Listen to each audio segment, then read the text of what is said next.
اپنے عیب دار بندوں کو بھی خریدتے ہیں اور اپنے کرم سے رسن و دار سے یعنی مصائب جسمانی اور روحانی سے نجات عطا فرماتے ہیں۔ کانٹے اگرچہ گلوں کے لیے باعث ننگ اور عیب ہیں،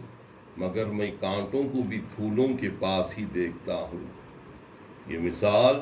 مذکور حق تعالی شانہ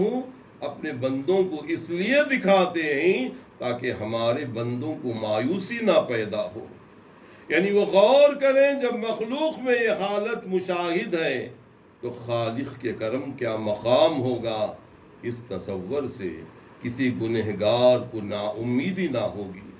اور وہ اپنے کانٹوں سمیت رحمت حق کے پھولوں کے پاس ہوں گے۔ اللہ ان کے سیئات کو بھی حسنات کر دیں گے توبہ کی برکت سے۔ اسی طرح کتنے نااہل بندے حق تعالی شانہ کی رحمت سے خاصان خدا ہو گئے۔ اے وہ اللہ کہ جس کے لطف و کرم سے تاریخ کی مشکلات حل ہوتی رہتی ہیں، اگرچہ بظاہر اسباب کے پیش نظر وہ ناقابل حل نظر آتی ہیں۔ اے سالک تیرے نفس کے تقاضے حسن مجازی کی طرف مائل ہوتے ہیں اور تیری روح اس کشمکش سے کس قدر تڑپتی ہے کہ جب حق تعالی شانہ کی رحمت تیری جان کو اپنی طرف جذب کرتی ہے تو ان مجاہدات کے تمام غم و آلام درہم برہم ہو جاتے ہیں۔ جس وقت روح خدا سے غافل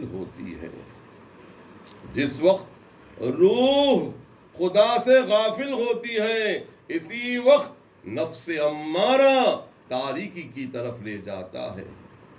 اے سالک سے مراد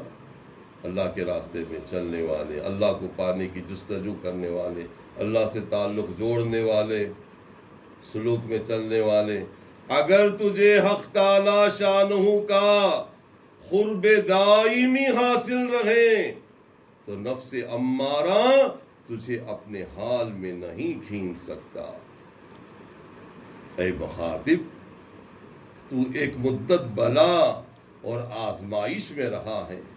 تو نے اپنی کشتی کو طوفان کے سمندر مجاہدات شاخہ میں چلایا ہے اور طویل مدت تو نے حق تعالی شانہ کے دروازے پر اپنی نجات اور اصلاح کے لیے نالہ کیا ہے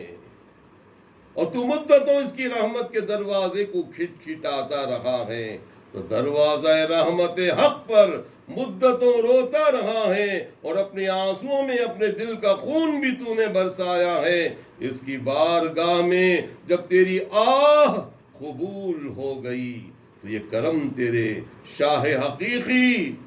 یعنی اللہ نے تجھ پر کیا کہ تو نے حق تعالی شانہ کی رحمتوں کے جھونکے نسیم کرم اپنے قلب و روح پر محسوس کیے بدون کسی تعب و مشقت کے، اور تیری شب تاریک نور حق سے روشن ہو کر رشک سحر بن گئی، اور اس مالک حقیقی کا آفتاب کرم تیرے قلوب میں طلوع ہو گیا۔ اور اے مخاطب، اس مالک حقیقی کے کرم سے تیری روح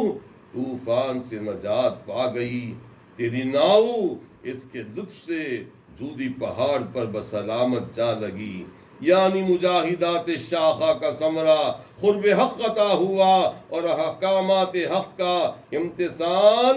عادت ثانیہ بن گیا۔ وہ خدائے پاک صاحب قدرت کاملہ کانٹوں سے خوشبو گل پیدا کرتا ہے، خوشبو والے پھول پیدا کرتا ہے کانٹوں سے، یعنی بروں کو